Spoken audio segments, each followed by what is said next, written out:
Ahí está el pico que queremos subir hoy, el Algámita.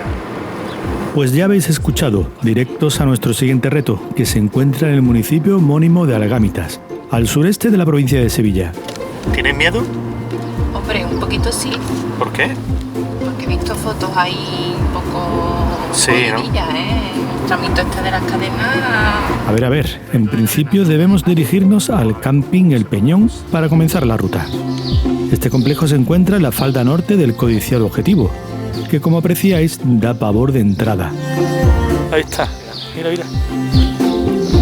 Nada más que de mirarlo se me quitan las ganas. Por suerte, aquí hay unos animales en cautiverio que ayudan a destensar el momento de encontrarnos bajo la amenazante montaña. Para iniciar la ruta debemos dirigirnos al sur del camping, siguiendo la ancha pista de tierra que va por sus instalaciones y sin perder de vista el cerro, al que ya empezamos a mirar más animados. Tras cruzar la cancela de un vallado, encontramos la señalización hacia los senderos correspondientes. Desde aquí parten varios. Ahora os diremos cuál seguimos nosotros. Antes vamos a ser respetuosos y dar las gracias a la primavera por este recibimiento floreado de tanta jara estepa, entre otras especies.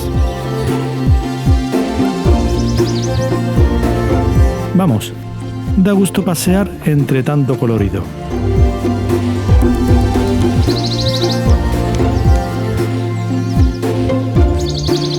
Tras los primeros 500 metros recorridos, ya hemos ganado la suficiente altura como para estar sobre las instalaciones del camping y obtener panorámicas a la localidad de Algámitas y su campiña. El sendero está perfectamente señalizado, aquí estamos tomando el SL9, pero hay que pillar también la referencia del SL4. Aquí están las dos señales juntitas. SL4.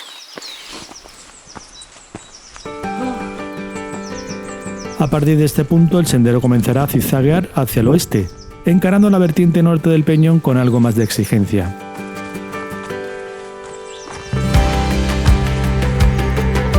Un esfuerzo que se adereza con ese color algodón de azúcar de las jaras estepas, al que se suma también el blanco leche de las flores de los majuelos. De curva a curva y sigo hasta la siguiente señal. Desde luego, el que se aburra aquí es porque quiere. Alicientes hay de sobra.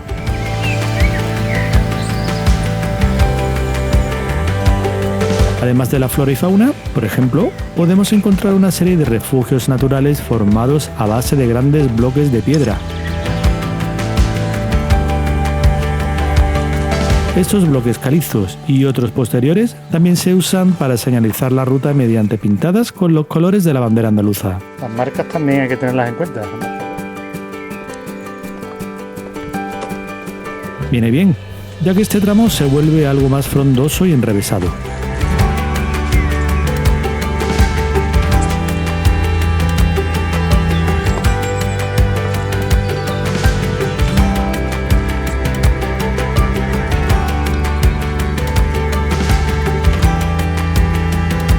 Al poco aparecen otros refugios, pero afortunadamente hoy no tendremos que utilizarlos. Refugios.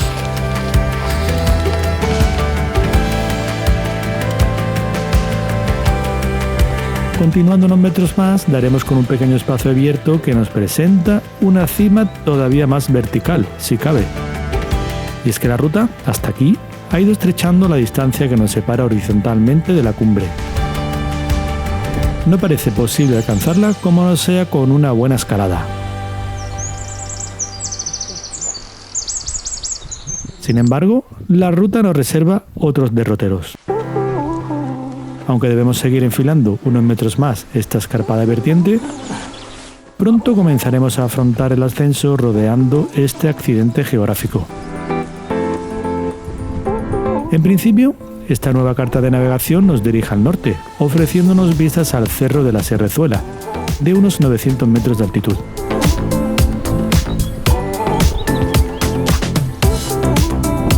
Disfrutamos de este pequeño balcón natural hasta que volvemos a internarnos en la espesura.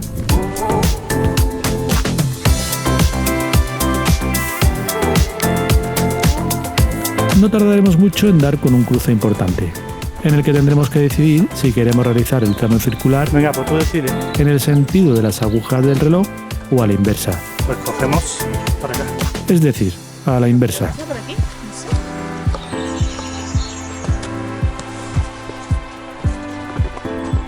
Mientras continuamos progresando, advertimos unas tiras de plásticos coloradas atadas a ramas de árboles y arbustos.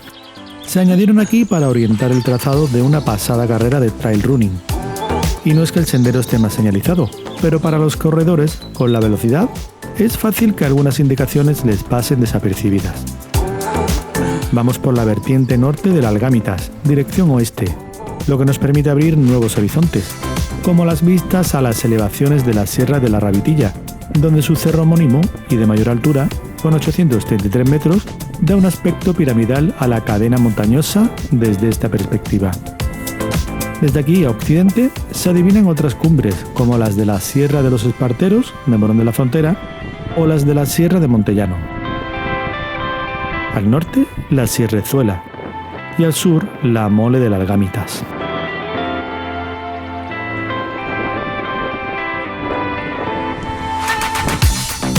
Como estamos rodeando el cerro, la dirección del sendero poco a poco va tendiendo hacia el sur, ahora con un fuerte descenso.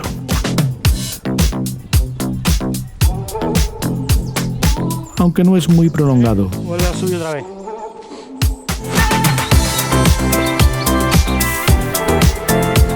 Está buena. Encinas, acebuches y algunos quejigos nos cobijan en este terreno rompepiernas que hace las delicias de los que practican la disciplina deportiva del trail running. Hola. ¿Qué hay? Buenas. Una vez alcanzada la vertiente sur de la montaña, comenzamos a descubrir otras panorámicas del entorno, además de acentuarse la verticalidad del terreno.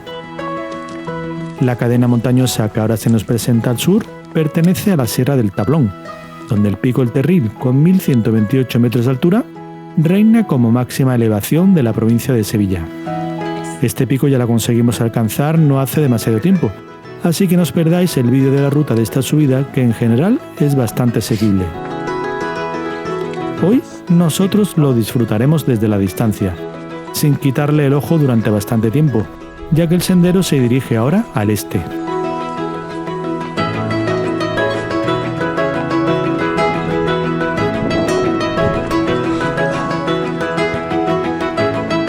Una nueva baliza de tramo SL4 nos dirigirá al segmento más duro de esta subida, donde el firme de tierra empieza a perder cierto protagonismo frente al de la roca.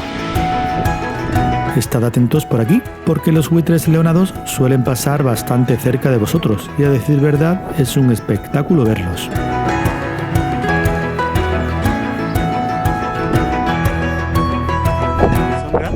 Acostumbrados a dominar el terreno desde los sitios más elevados, aquí parecen no tener reparos en posarse en riscos de menor altitud cuando la orografía lo requiere. De alguna forma tienen costumbres similares a las nuestras, que intentamos buscar esos puntos desde los que obtener las mejores panorámicas.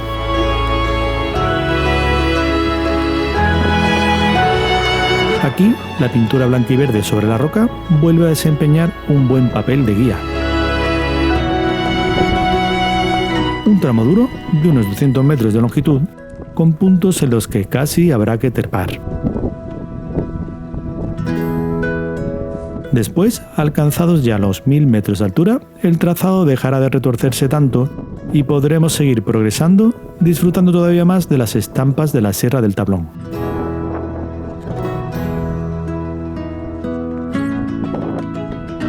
Poco nos resta para llegar a la cumbre. Antes, el camino descansará por momentos en la cresta de la montaña, en la que podremos asomarnos con fascinación al balcón de la vertiente nororiental de la misma.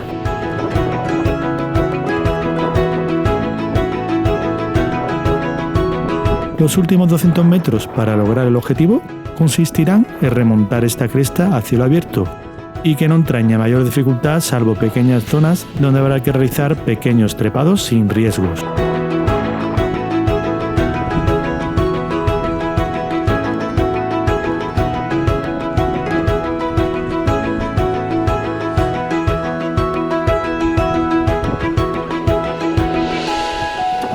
No obstante, lo que no vemos muy claro es cómo encarar los escasos metros finales que llegan al punto más alto, a 1121 metros de altitud.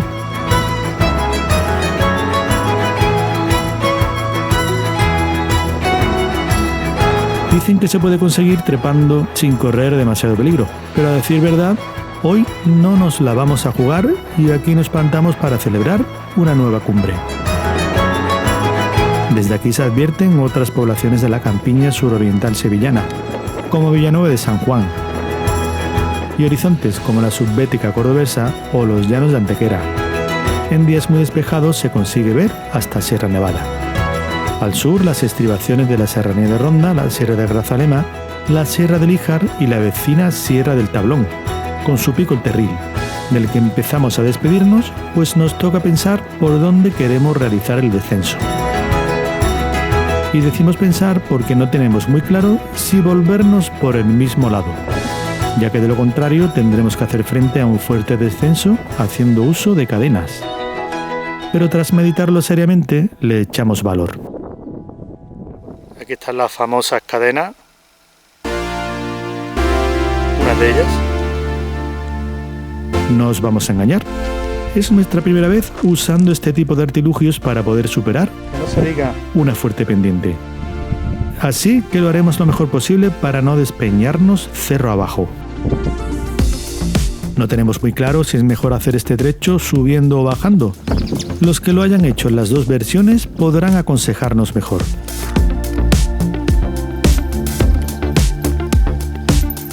Pero lo que sí tenemos claro es que es un terreno muy deslizante. Primero por las zonas de tierra con pequeña gravilla y segundo por algunas rocas desgastadas. La bajada se hace por la cara norte del pico, es decir, la parte más húmeda por recibir menos cantidad de sol, y esto hace que la piedra sea muy resbaladiza si se encuentra mojada. Con todo, podemos decir que hoy tenemos suerte. El sol está bastante alto cuando realizamos este tramo y apenas hay humedad.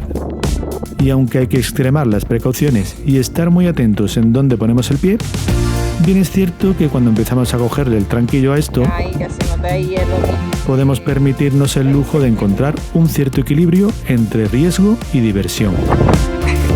La adrenalina está servida, amigos.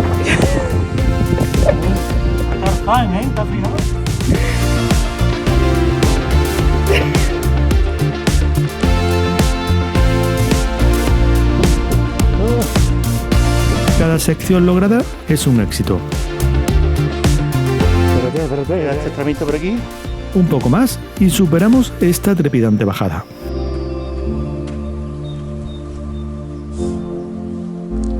Pues el tramito ha sido guapo, ¿eh? Después, el descenso continuará por una pendiente menos pronunciada que flanqueará las inmediaciones de una pedrera fruto de los desprendimientos y la erosión. Seguro que desde ahí arriba cayó algún peñasco que otro. Desde aquí también podemos divisar todo el tramo de las cadenas que acabamos de dejar atrás. Un poco más adelante hay un pequeño claro desde el que admirar con una perspectiva más amplia todo este accidente geográfico del Peñón. Cuando terminemos esta aventura habremos recorrido solo 6 kilómetros, pero como habréis podido ver, son bastante entretenidos.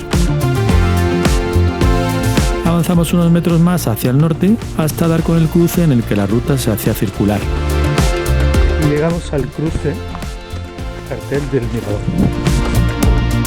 A partir de aquí, será deshacer el recorrido ya conocido.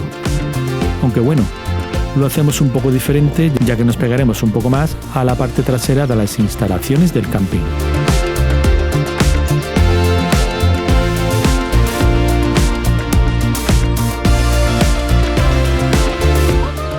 Pues nada, a celebrarlo. En la cercana localidad del Gamitas nos espera un buen bocadillo de tortilla y algún que otro manjar para recuperar las fuerzas y emprender así el camino de regreso a casa. Hasta la próxima.